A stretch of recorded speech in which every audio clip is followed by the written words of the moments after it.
Hallo und herzlich willkommen zu Brinkhoffs Ballgeflüster. Inzwischen die 37. Ausgabe dieses wunderbaren Formats. Wir erinnern uns natürlich alle noch gerne an die letzte Ausgabe. Wir waren im Westfalenpark, hatten Zuschauer, bombiges Wetter, tolle Gäste. Die Corona-Regeln lassen heute dies leider nicht zu. Nichtsdestotrotz habe ich zwei überragende Gäste heute in der Sendung und ich freue mich, dass zum einen bei mir ist ein Mann, der die Wölfe am Wochenende hat zum Heulen gebracht. Er war aber der einzige Wolf, der glücklich war, nämlich Marius Wolf. Unser Marius. Herzlich willkommen, Marius. Servus, hi, grüß euch. Dann noch auf der großen Couch heute bei mir zu Gast. Jeder, der ein Sky-Abo hat, kennt ihn natürlich. Er arbeitet bei Sky Sport News und ist heute sogar mal vor Ort. Da werden wir natürlich noch näher drauf eingehen. Herzlich willkommen, Jesko von Eichmann. Hi. Ja, also ihr habt gesehen, wunderbare Gäste am heutigen Abend und in der nächsten knappen halben Stunde wollen wir uns natürlich mit dem Spiel der Spiele, mit dem Klassiko beschäftigen. Borussia Dortmund gegen den FC Bayern München. Aber zuvor wollen wir natürlich ein klein wenig zurückschauen. Am Wochenende gab es einen 3:1 Auswärtssieg unserer Jungs und das ist für uns natürlich Grund genug, nochmal ganz kurz zurückzublicken.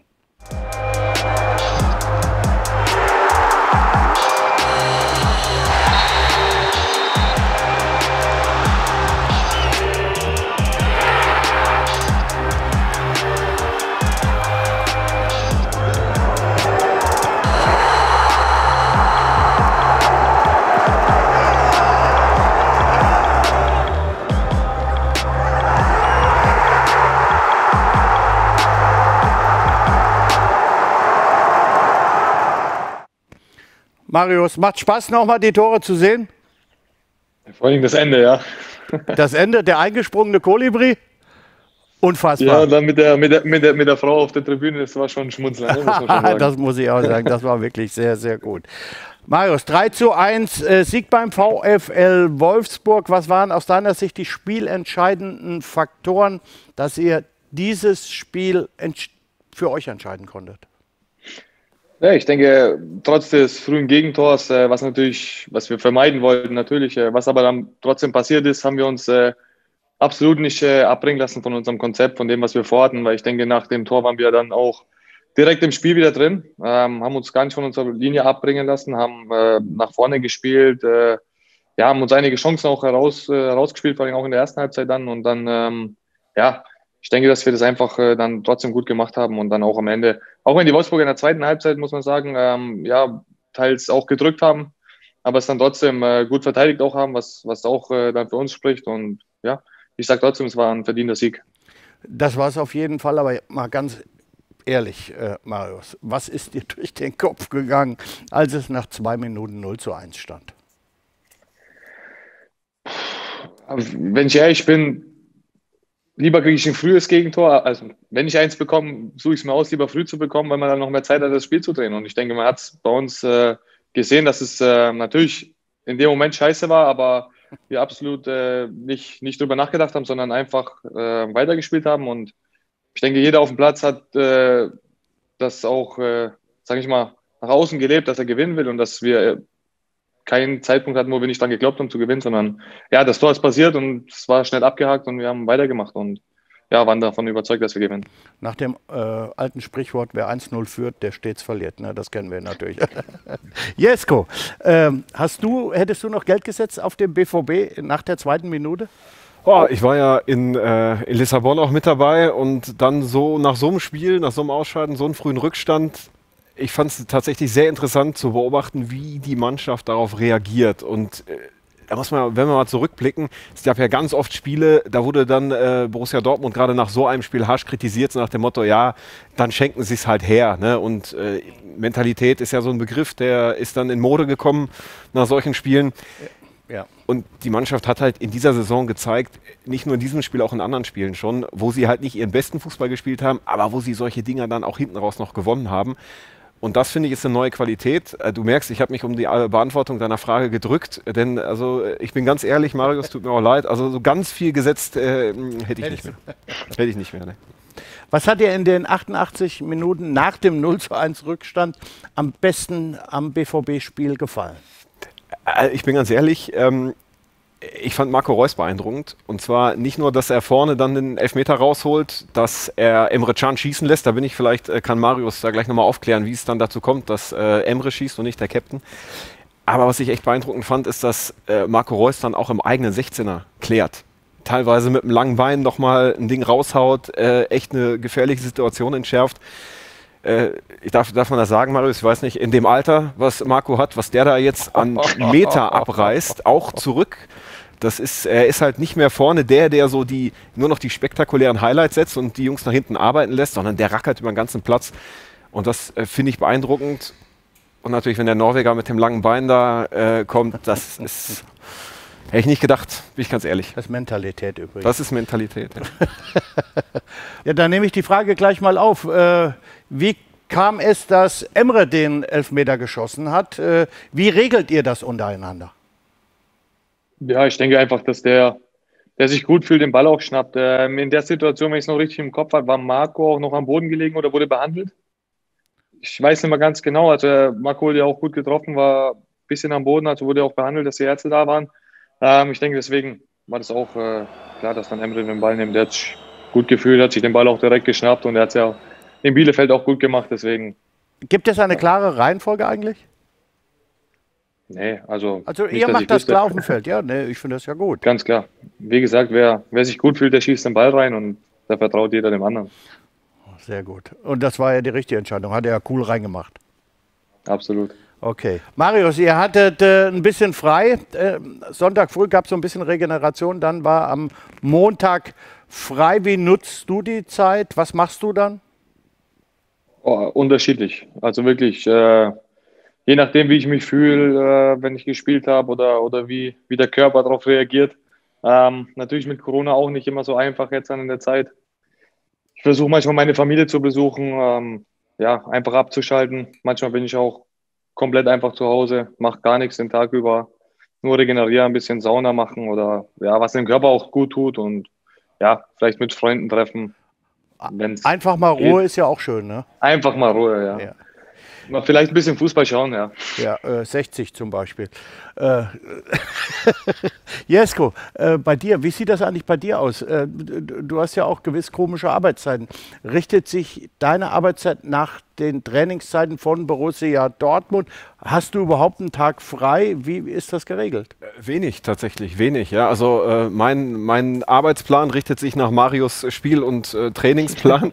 Das heißt also, wenn der unterwegs ist, bin ich halt auch oft unterwegs. Dann geht es eben mal nach Lissabon und dann am nächsten Morgen direkt wieder nach Brakel zur Pressekonferenz. Das ist schon, also der Takt ist eigentlich ähnlich. Natürlich sind die Tagesabläufe dann ein bisschen anders. Ich bin ja auch dann der am nächsten Morgen dann auch erklären muss, wie sie entweder super gespielt haben oder in der Champions League ausgeschieden sind. Ja, meistens das Erste genannt. Meistens das Erste, zum Glück, ja. Es ist für mich auch einfacher. Ne? Also manchmal kommt ja auch ein Spieler zu mir oder auch ein Verantwortlicher auch vom BVB und sagt, ihr freut euch doch, wenn wir mal verlieren, da habt ihr was zu meckern. Habe ich gesagt, nee, ich bin ganz ehrlich, ich bin ja grundsätzlich ein fauler Typ und wenn ihr gewinnt, muss ich weniger arbeiten. Okay, das wäre noch eine Frage, da komme ich gleich noch mal ein bisschen drauf zu sprechen. Ich habe ja anfangs gesagt, dass jeder, der ein Sky-Abo hat, dein Gesicht auf jeden Fall kennt. Also jeder BVB Sky-Abo-Inhaber kennt dich. Das ist nun mal so. Es kann ja auch sein, dass der eine oder andere dich nicht kennt. Um das zuordnen zu können, helfen wir euch jetzt einfach mal ein bisschen auf die Sprünge. Da fangen wir mit Jesko von Eichmann für Sky an. Traditionell vorweg einmal die Frage nach dem Personal. Können Sie uns ein Personalupdate geben? Traditionell mit der Personalfrage anfangen wir. Kannst du es nochmal probieren? Jetzt hören wir dich. Hört ihr mich? Super. Wunderbar. Wie knifflig ist das bei Mats Hummels für Sie selber abzuwägen, ob Sie ihn einsetzen? Gibt es irgendein DFB-Pokalerlebnis, was sich bei Ihnen so eingebrannt hat vor Ihrer Zeit? Hier gab es oft die Kritik an der Mannschaft, dass sie sich in manchen Spielen nicht wehrt. Wäre das auch eventuell eine Möglichkeit, da auf der Position nochmal gezielt nachzulegen? Ja, ist gut. Du im Auto bei unseren Pressekonferenzen. Ja. Das hat ja inzwischen schon etwas Kultstatus. Wie du vielleicht mitbekommen hast, unsere Fans feiern das mit Kommentaren? Ja, ich bin froh, dass sie nicht irgendwie mit warmer Kleidung vorbeikommen, weil sie meinen, ich schlafe da drin. Aber ich kann das ja mal erklären, tatsächlich. Es hat sich halt so entwickelt, zu Corona-Zeiten durften wir halt nicht rein zur Pressekonferenz. Deswegen haben wir sie eben digital gemacht.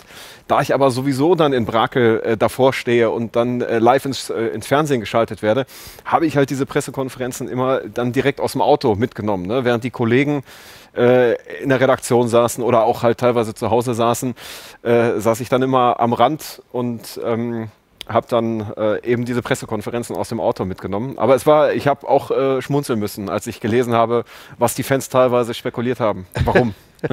Zu Hause rausgeflogen. Irgendwas, Ja. naja. Stimmt aber nicht. Wir haben unsere Fans via Social Media gefragt und aufgerufen, uns Fragen für euch beide zu schicken, für Marius und natürlich auch für dich. Bei dir, Jesko, ging es nur um die Schalten aus dem Auto, um nichts anderes. Also hier ein paar Beispiele. Also Robert Paulutz fragt, wird Jesko wieder aus dem Auto zugeschaltet? Das ist die erste Frage.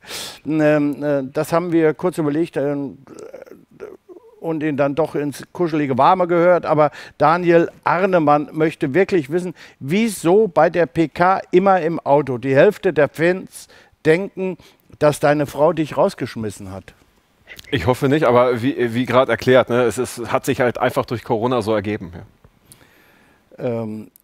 An Videokonferenzen haben wir uns ja im Laufe der letzten Monate gewöhnen müssen. Durch deine ständigen Live-Schalten bist du es natürlich gewohnt, auch vor Kameras vor Kameras zu reden. Stichwort Live-Schalten. Was kannst du denn aus deiner Schatzkiste der Live-Schalten erzählen? Gab es mal irgendeine Situation, einen Moment, wo du gedacht hast, oh Gott, oh Gott? Ja, oh Gott, eigentlich nicht. Was wirklich sehr sympathisch war, muss ich sagen, dass Lucien Favre damals immer, wenn er mich in Brakel gesehen hat und vorbeigefahren ist, hat er immer gehupt. Also jedes Mal. Hat gehupt und gewunken. Und wenn ich dann live drauf war, dann hat halt der Moderator schon mal gefragt, wer hat denn da gehupt? Habe ich gesagt, ja, Lucien Favre hupt immer, wenn er vorbeifährt. Und das hat Erling Haaland jetzt aufgenommen. Der hupt aber immer wie verrückt, wenn er mich sieht, weil er jedes Mal hofft, ich bin live, aber er hat mich noch nie live erwischt. Sehr schön. Marius, hast du auch irgendwas erlebt mal bei einer Videoschalte? Nee, so häufig habe ich es auch noch nicht gemacht. Ich mag das eigentlich nicht so. Ne? Ich finde es immer ein bisschen so unpersönlich, wenn man das mit einer Videoschalte macht. Ja, aber es geht im Moment leider nicht. Irgendwie habe ich aber doch trotzdem das Gefühl, dass du jetzt bei uns bist. Ja, ich auch, aber ich wäre natürlich lieber neben dir. Ne? Das wäre auch schöner. Aber irgendwann ist der Mist vorbei. So ist es. Jetzt bist du als Journalist natürlich neutral. Wenn man aber so wie du so viel Zeit mit einem Verein verbringt, bei einem Verein verbringt, kann man sich dann überhaupt der Sympathien des Vereins erwehren? Ich bin ja ein großer Fußballfan, muss ich sagen. Ne? Also ich mag einfach Fußball. Ich hatte jetzt natürlich eine andere Antwort erhofft. Ja, ich komme noch. Ich kriege den Bogen noch. Und der BVB spielt halt einfach schön Fußball. Ne? Also manchmal wird ein bisschen mehr gearbeitet, aber es ist halt auch oft viel Spektakel dabei, was mir persönlich viel Freude macht. Und natürlich ist dann auch ein Verein wie der BVB, der so gelebt wird, ne, von Spielern, von Fans, von dem ganzen Umfeld, das macht natürlich dann schon Spaß, den auch so zu verfolgen, klar. Dürft ihr überhaupt ein bisschen parteiisch sein? Nein. Dann frage ich mal anders. Denkst du manchmal, ach, lass doch den BVB gewinnen, dann habe ich weniger Arbeit? Ja, das auf jeden Fall. Das denke ich regelmäßig. Also wenn ich dann das am nächsten hört man Tag, aber auch selten, dass jemand so offen... Wenn ich dann am nächsten Tag in die Konferenz muss, du in der Redaktion, und und die mich dann wieder fragen, Mensch, was haben die da gemacht? Dann ist es für mich einfacher zu beantworten und sagen, ja, richtig gut gespielt, und dann ist die Diskussion beendet. Ne? Also das ist tatsächlich, das ist dann für mich zumindest arbeitsmäßig schon einfacher. Ja. Sehr offene Antwort. Also Marius, ne, gebt euch Mühe. Respekt. Bitte gerade Samstag, sonst habe ich den Sonntag Ganz wieder genau. so viel Gewinnt am zu tun. Samstag, dann hat Jesko auf jeden Fall ein bisschen weniger zu tun. Man muss ja auch mal an ihn denken. Ja? Aber echt. Absolut. Ja. Absolut. Einer muss auch mal nicht denken. Jetzt wollen wir uns Absolut. natürlich über das Spiel der Spiele vom Wochenende unterhalten. Wahrscheinlich wird es wieder in 190 Länder gleichzeitig übertragen und zur Einstimmung für unseren Talk jetzt ein paar schöne Bilder. Hello to the world of football. Buchstabieren Sie Spitzenspiel. No matter where you are Es ist das Spiel im deutschen Fußball. or what you're doing right now, the wait is over.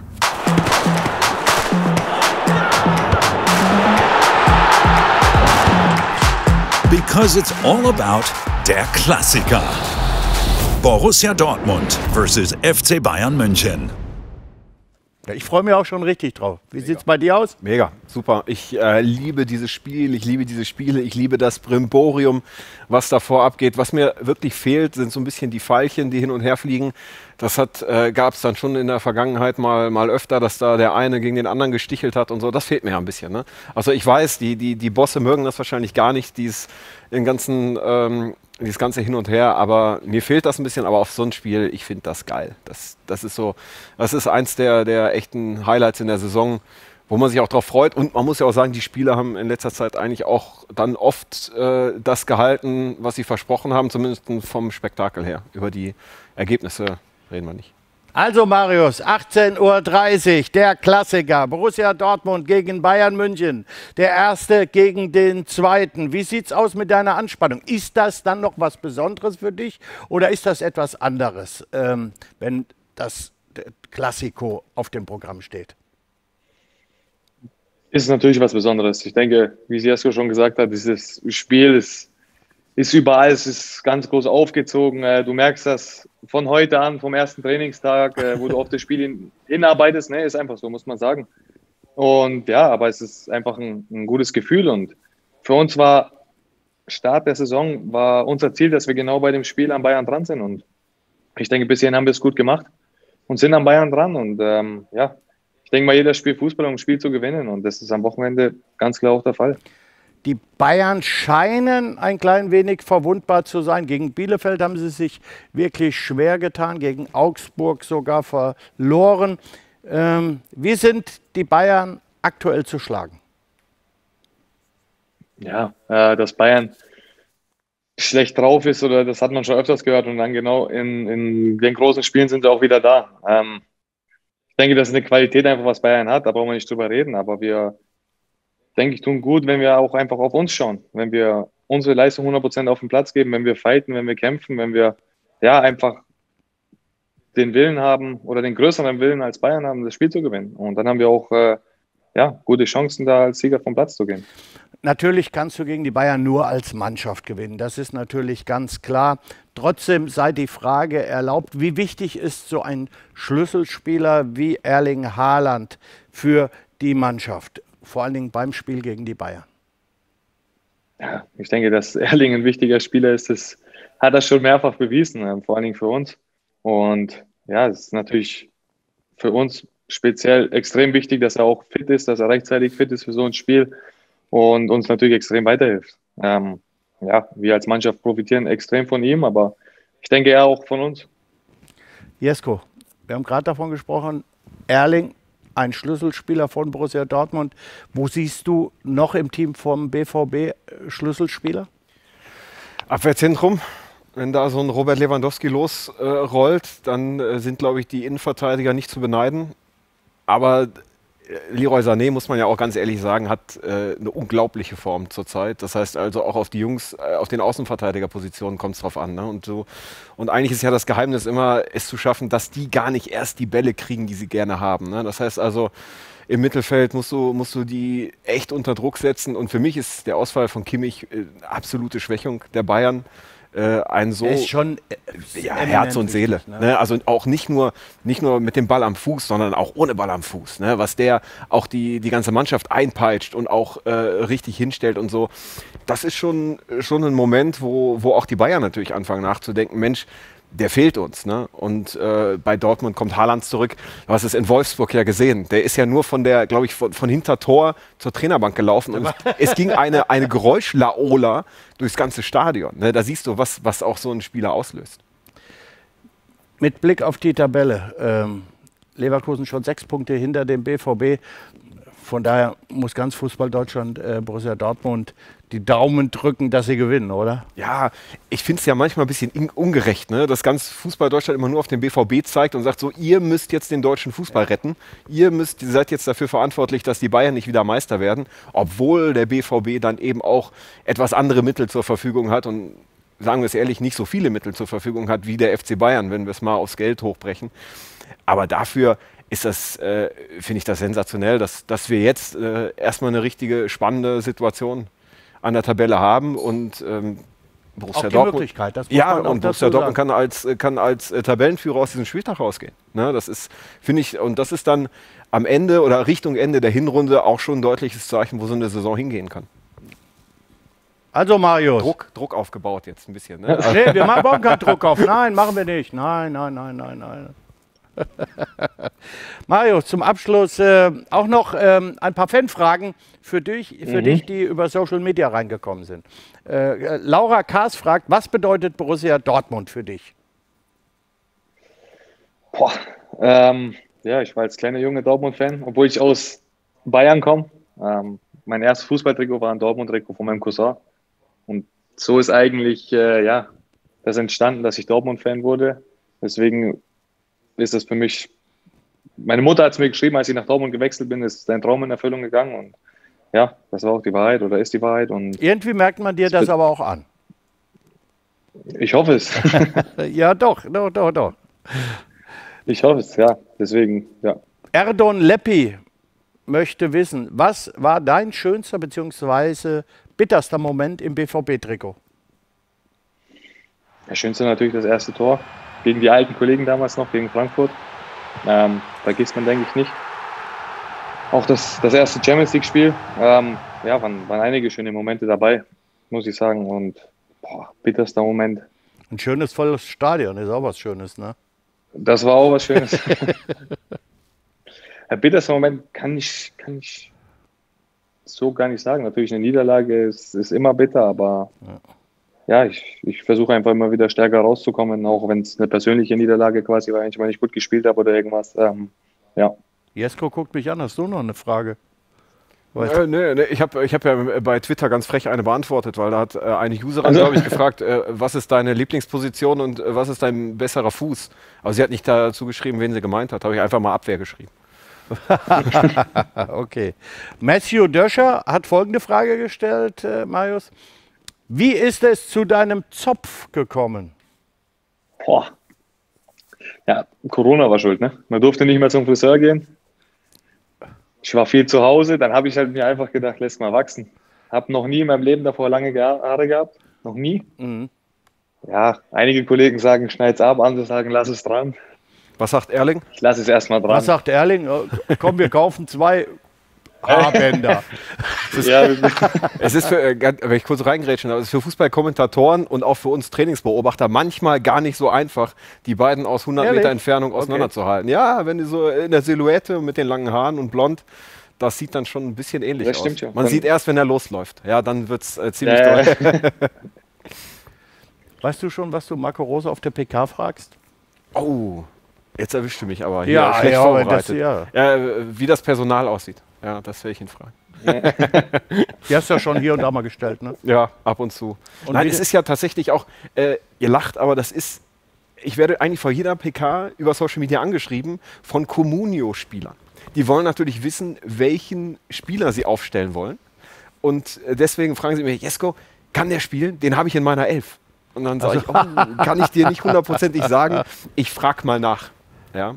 Aber ansonsten, klar, gehen vor so einem Klassiker, und das ist ja dann auch Marco Roses erste Klassiker, geht das auch schon so ein bisschen in die emotionale Richtung. Ja, ich bin schon gespannt. Ich glaube ein bisschen, wir brauchen am Wochenende Emotionen. Absolut, absolut. Und das ist ja immer so, wenn Spieler und Verantwortliche vor so einem Spiel so diese Frage nach Druck und ist das ein besonderes Spiel, da sagen die immer, nein, auf keinen Fall. Ich glaube, je mehr Nein sie sagen, desto mehr Ja meinen sie. Aber das ist nun mal so. In so einer Woche ist es anders. Das wollen wir ja auch gar nicht verschweigen, oder Marius? Absolut nicht. Nee, das gehört dazu. Und ich finde, das macht es ja auch gerade spannend, schöner. Ja. Dass du dich noch mehr auf so ein Spiel freust. Also. Und dann auch mal mit einer Woche, wo man sich darauf vorbereiten kann. Ne? Ist ja auch schön, dass wir mal eine Woche Genau. haben, wo man wirklich sich eine Woche nur auf den Klassiker freuen kann. Ne, wir freuen uns auf das Wochenende, wir freuen uns auf Jesko im Auto, wir freuen uns auf einen Sieg gegen die Bayern, dann wären wir Tabellenführer. Was für ein schönes Wochenende. Also, lieber Marius, lieber Jesko, vielen Dank, dass ihr heute zu uns gekommen seid, dass ihr euch die Zeit genommen habt. Das war die 37. Ausgabe von Brinkhoffs Ballgeflüster.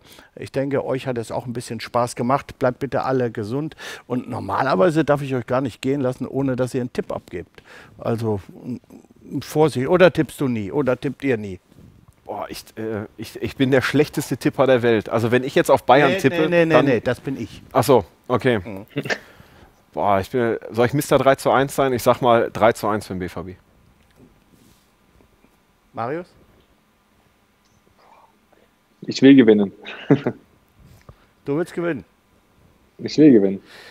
Dann werden wir auch gewinnen. Gib alles dafür. Also, So das war's. Ich wünsche euch allen eine schöne Weihnachtszeit.